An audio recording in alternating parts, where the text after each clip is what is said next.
1 Korintus 13 ayat 1-13. Kasih. Sekalipun aku dapat berkata-kata dengan semua bahasa manusia dan bahasa malaikat, tetapi jika aku tidak mempunyai kasih, aku sama dengan gong yang berkumandang dan canang yang gemerincing. Sekalipun aku mempunyai karunia untuk bernubuat, dan aku mengetahui segala rahasia yang dimiliki seluruh pengetahuan, dan sekalipun aku memiliki iman yang sempurna untuk memindahkan gunung, tetapi jika aku tidak mempunyai kasih, aku sama sekali tidak berguna.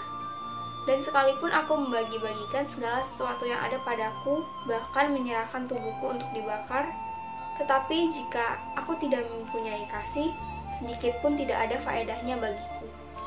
Kasih itu sabar, kasih itu murah hati, ia tidak cemburu, ia tidak memegahkan diri, dan tidak sombong, ia tidak melakukan yang tidak sopan, dan tidak mencari keuntungan diri sendiri. Ia tidak pemarah, dan tidak menyimpan kesalahan orang lain. Ia tidak bersukacita karena ketidakadilan, tetapi ia bersukacita karena kebenaran. Ia menutupi segala sesuatu, percaya segala sesuatu, mengharapkan segala sesuatu, sabar menanggung segala sesuatu. Kasih tidak berkesudahan, nubuat akan berakhir, bahasa roh akan berhenti, pengetahuan akan lenyap. Sebab pengetahuan kita tidak lengkap dan nubuat tidak sempurna. Tetapi jika ia sempurna tiba, maka yang tidak sempurna itu akan lenyap. Ketika aku kanak-kanak, aku berkata seperti kanak-kanak.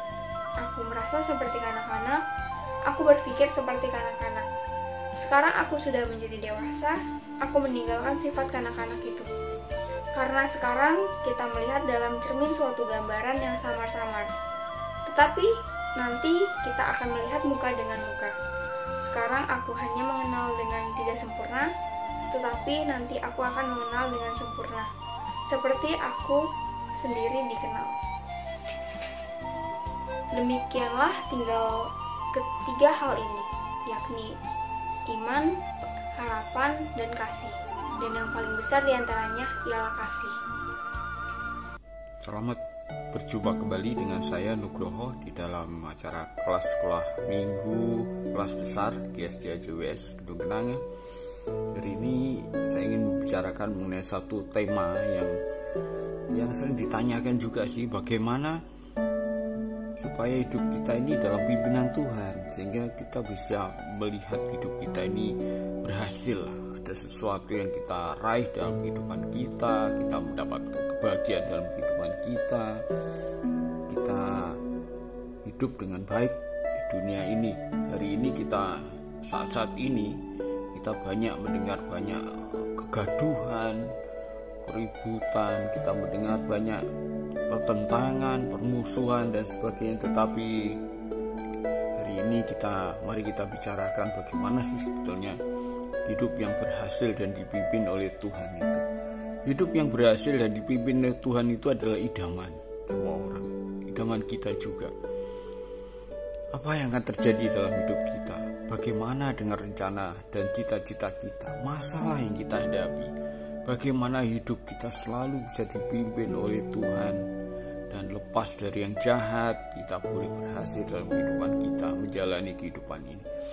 Ada satu ayat yang ingin saya bacakan di dalam Yeremia 29 ayat 11 mengatakan bahwa sebab aku ini mengetahui rancangan-rancangan apa yang ada padaku mengenai kamu, demikianlah firman Tuhan, yaitu rancangan damai sejahtera dan bukan rancangan kecelakaan, untuk memberikan kepadamu hari depan yang penuh harapan. Ini satu yang sangat positif yang Tuhan janjikan dalam kehidupan kita.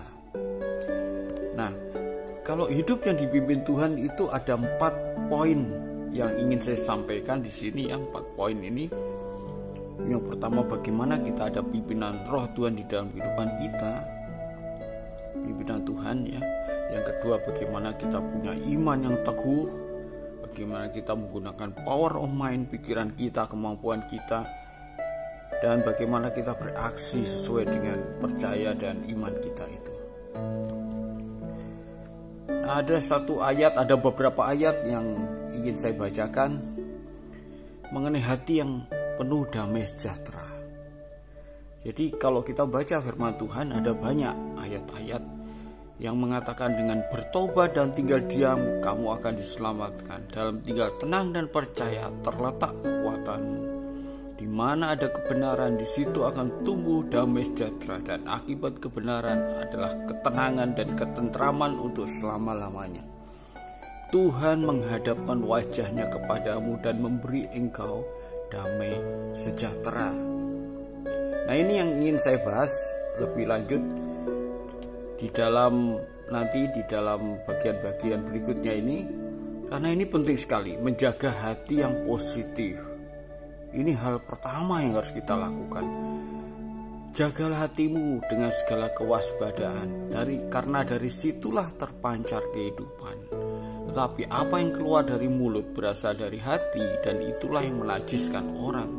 Orang yang baik mengeluarkan barang yang baik dari perbendaharaan hatinya yang baik, dan orang yang jahat mengeluarkan barang yang jahat dari perbendaharaan yang jahat. Karena yang diucapkan mulut meluap dari hati. Jangan pernah lupa tadi, Tuhan menghadapkan wajahnya kepadamu dan memberi engkau damai sejahtera. Jadi kunci yang pertama adalah sediakan banyak waktu untuk menghadap wajah Tuhan, menghadap Tuhan. Itu yang disebut dengan pimpinan Roh Tuhan. Itu kita dapatkan pada waktu kita sering menghadap Tuhan di dalam doa, di dalam setiap hari kita lakukan secara teratur dalam kehidupan kita. Cari waktu-waktu yang tenang dan teratur, kita menghadap Tuhan, kita sampaikan doa-doa kita. Dan karena pada waktu-waktu seperti itulah kita bisa merasakan ketenangan. Itu hadirat Tuhan, itu ciri utamanya adalah ketenangan. Kalau kita suka dan sering menghadap Tuhan, kita akan merasakan damai sejahtera itu. Damai sejahtera, dan kita bisa merasakan kasih Tuhan itu mengalir dalam kehidupan kita. Mengalir.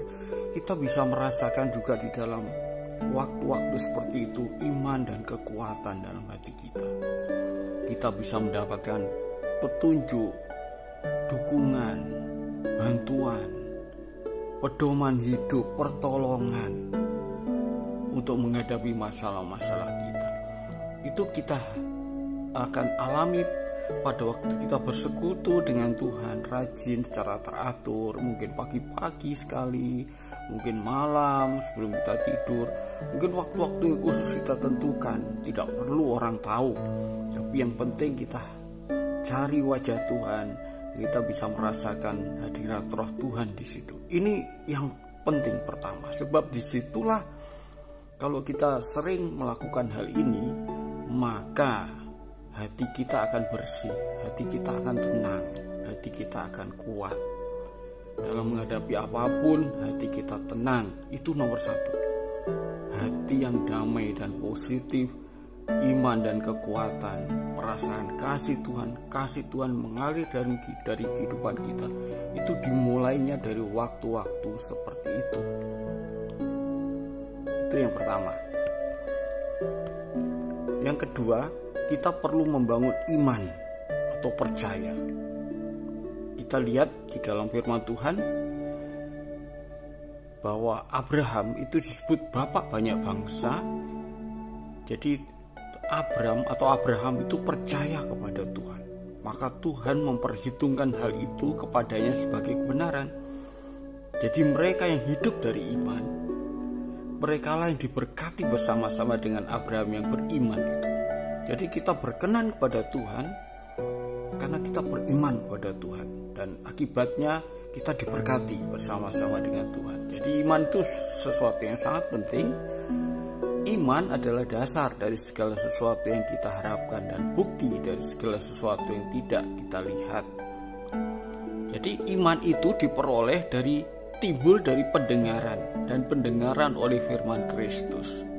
Jadi iman itu sering kita dapatkan pada waktu kita baca firman Tuhan, kita ikut persekutuan, mendengarkan firman Tuhan. Seperti kalau kita mendengar, Anda semua mendengarkan apa yang saya katakan saat ini, itu bisa timbul iman dalam hati. Iman percaya itu akan bangkit. Jadi makin percaya. Dan mengapa kita perlu percaya? Karena iman itu yang membuat kenyataan, bukan sebaliknya, yang kenyataan membuat iman. Tetapi firman Tuhan berkata, karena engkau telah melihat aku, maka engkau percaya. Berbahagialah mereka tidak melihat namun percaya. Dan Yesus juga berkata kepada kita semua bahwa apa saja yang kamu minta dan doakan, percayalah bahwa kamu telah menerimanya, maka hal itu akan diberikan kepadamu.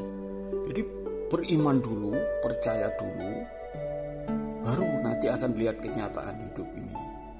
Jadi maka itu penting. Dan kita diajarkan untuk percaya dan tidak bimbang. Ya.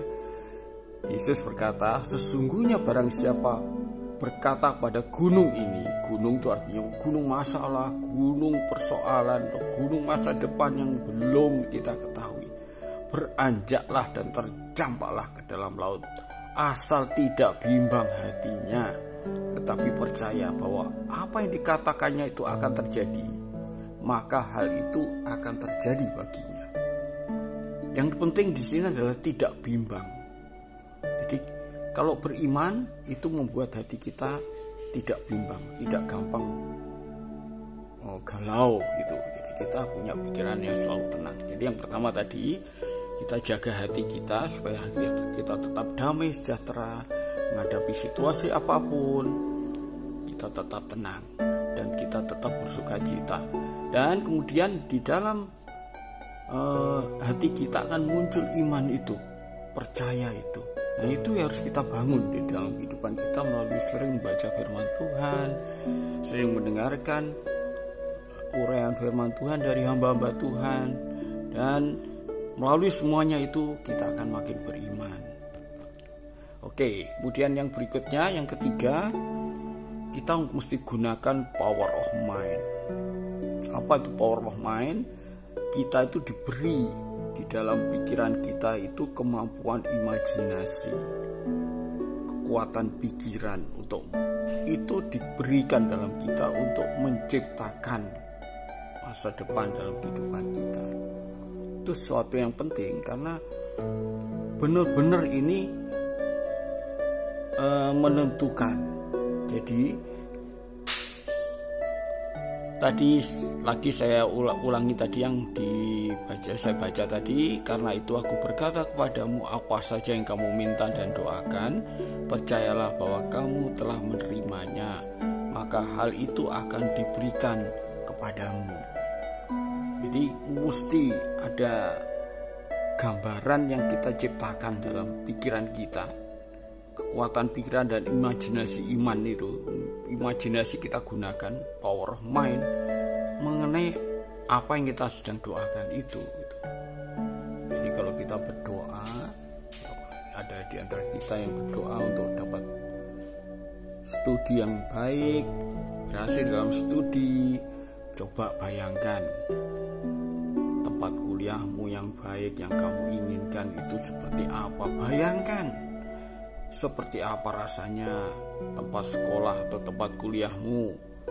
Bayangkan masa depanmu itu seperti apa, biaya-biayanya seperti apa. Bayangkan itu bisa dicukupi semuanya.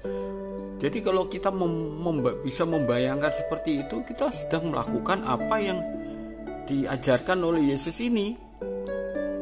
Yang kamu minta dan doakan, percayalah kamu telah menerimanya, bahwa hal itu akan diberikan kepadamu. Kalau kita percaya kita disembuhkan dari penyakit, kita akan menerima kesembuhan beneran. Sebaliknya kalau kita sakit tetapi kemudian kita ngeluh, aduh nggak sembuh, saya tidak sembuh-sembuh juga ya, beneran nggak sembuh-sembuh. Kalau kita percaya, maka Tuhan bisa bekerja. Karena iman itu sekali lagi ada seperti harga yang mesti kamu bayar untuk permohonan doa kita ini. Jadi Tuhan mendengar doa kita, tapi harganya adalah iman kita itu. Jadi yang di sono ikat janji ke kita akan jawab doa kita, ya, walaupun belum kelihatan ya. Tetapi kita udah bisa bayangkan, saya mau seperti ini. Dan kita dengan iman kita, dengan imajinasi kita bayar. Saya mau seperti ini. Dan itu yang dipegang oleh Tuhan. Jadi kalau nanti Tuhan mengirimkan balasannya, jawabannya ya sesuai dengan apa yang kita minta itu. Itulah namanya power of mind. Ada yang menyebutnya mengenai cara berpikir kuantum atau apa macam-macam. Yang jelas hanya seperti itu saja. Bahwa kalau kamu punya iman, kepercayaan, percayai dan gunakan pikiran iman, pikiran dan imajinasi itu dengan bulat, dengan sungguh-sungguh sesuai dengan apa yang kita percayai itu. Dan kemudian lakukan tindakan-tindakan iman sesuai dengan tadi. Kalau percaya bahwa sembuh, ya akan sembuh beneran. Aku memikirkan jalan-jalan hidupku dan melangkahkan kakiku menuju peringatan-peringatanmu. Jadi dilangkahkan kakinya beneran, bukan diam saja. Jadi akhirnya saudara-saudara, semua yang benar, semua yang mulia, semua yang adil, semua yang suci, semua yang manis, semua yang sedap didengar, semua yang disebut kebajikan dan patut dipuji, pikirkanlah semua itu.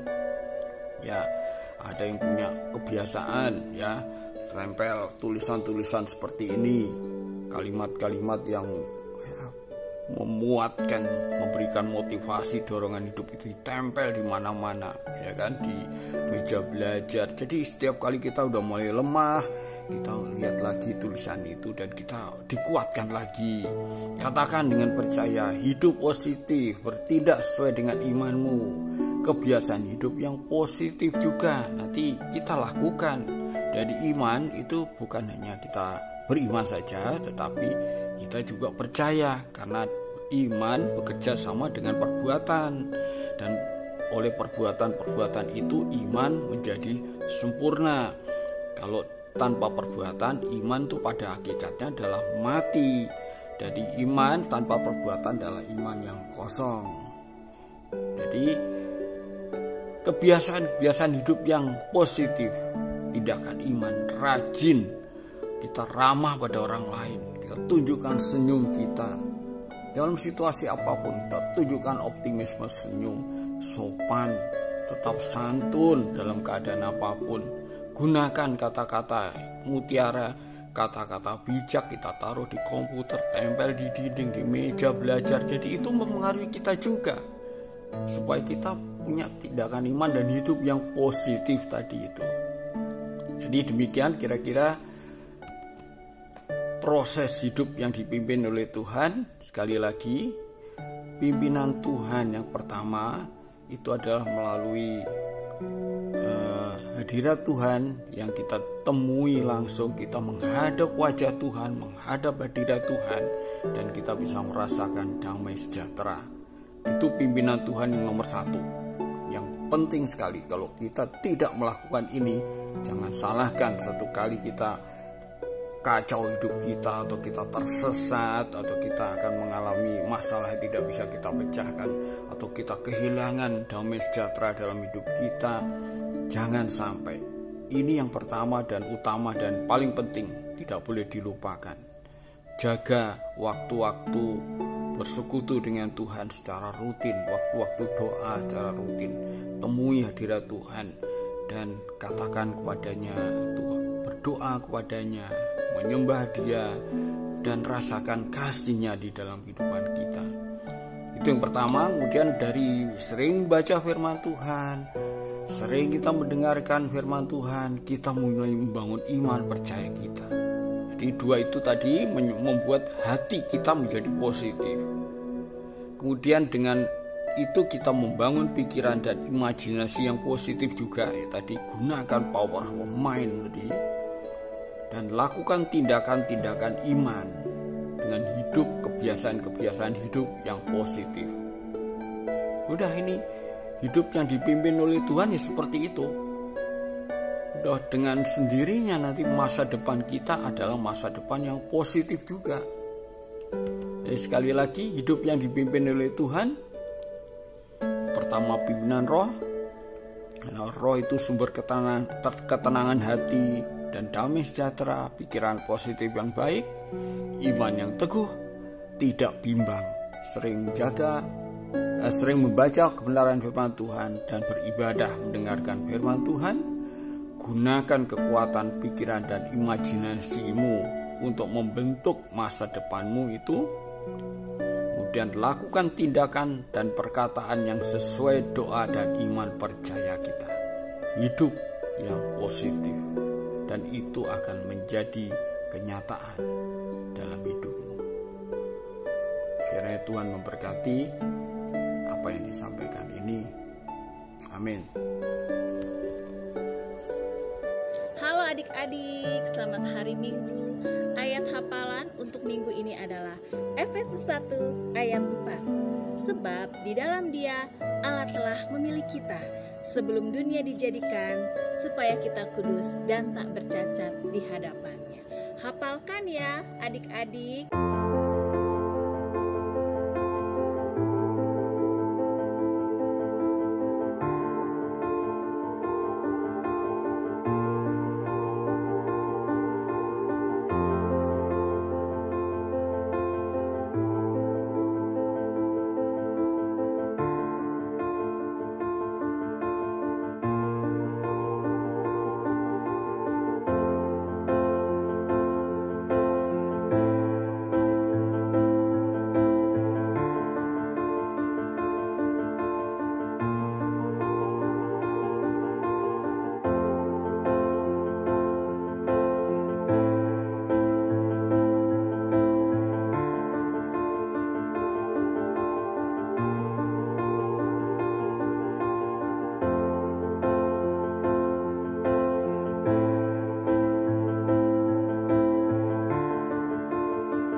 marilah kita berdoa, doa Bapa kami.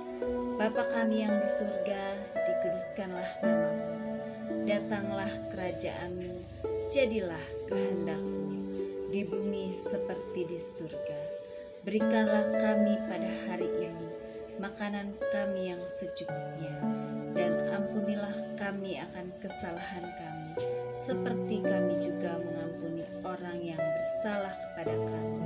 Dan janganlah membawa kami ke dalam pencobaan, tapi lepaskanlah kami daripada yang jahat, karena Engkaulah yang punya kerajaan dan kuasa dan kemuliaan sampai selama-lamanya.